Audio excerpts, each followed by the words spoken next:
If you're working on a remote monitoring or SCADA system, you're probably at least considering using RTUs.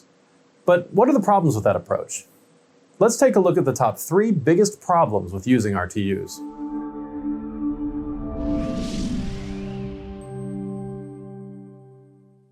RTUs and PLCs are naturally in opposition.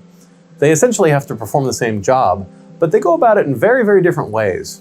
RTUs are bigger, they usually have more inputs and outputs and a lot of built-in intelligence, and they don't require programming experience. But there are some downsides to RTUs, so let's start by looking at the first of our 3 RTU problems: less programming freedom. You don't have to program an RTU from scratch. It will have built-in features that you simply configure, much like you'd configure a managed switch or another network device. Most of the RTUs that are being built today have a straightforward web interface. And that's awesome if you don't know how to program or you simply don't want to spend your time programming. But of course it does limit your freedom. There's absolutely nothing like a blank screen that's just waiting for your custom code if you really want to do something that's just amazingly specific.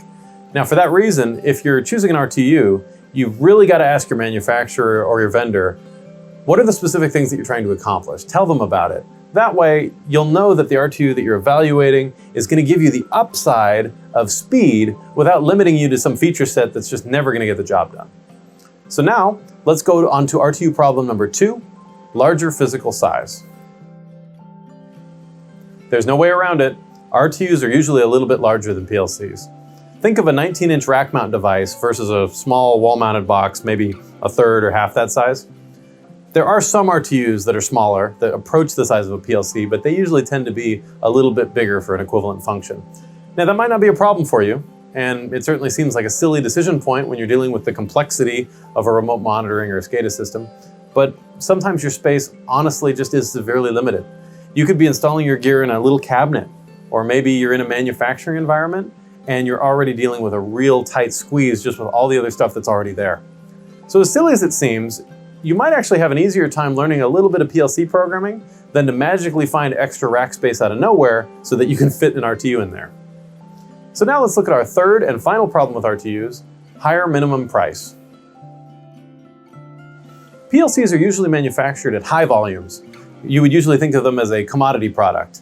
They're not usually programmed when you get them, so there's no programmers that had to be paid to write any code at all. Of course, that becomes your job. All of that, though, pushes the market price of a PLC to be pretty low. When you look at RTUs, you have bigger size, more inputs and outputs, and more built-in intelligence. So that means that even the cheapest RTUs just can't get quite as low on price as PLCs can. Of course, if you look at the total cost of your purchase, from the install all the way through ownership and maintenance, that can be another matter entirely. But of course, that initial purchase price is generally what gets a lot of attention from your management. So it is something you need to consider. If you'd like to discuss RTUs with me, I would be happy to speak with you. Just click the link below to get in touch with me. And if you like this video, please don't forget, click that like button and also subscribe to the channel so you can see more videos like this one. Until next time, I wish you excellent remote monitoring.